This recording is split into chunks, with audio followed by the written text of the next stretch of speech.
ফ্যাসিবাদীর ভবন থেকে শেখ মুজিবের ছবি সরিয়ে ফেলা হয়েছে।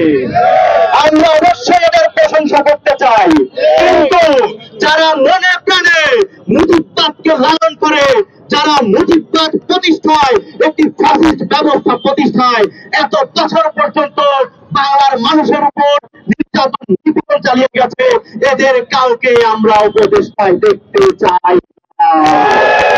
আমরা বলে দিতে চাই, মুজিববাদকে যারা ধারণ করে এবং লালন করে তারা ফ্যাসিবাদী মনোভাব পোষণ করে।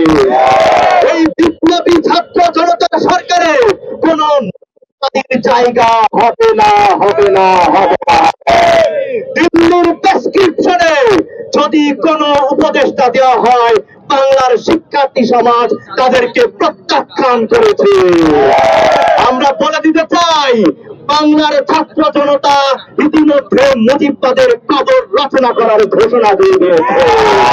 আমরা বলে দিতে চাই, মুজিববাদ মুর্দাবাদ, ইনকিলাব জিন্দাবাদ।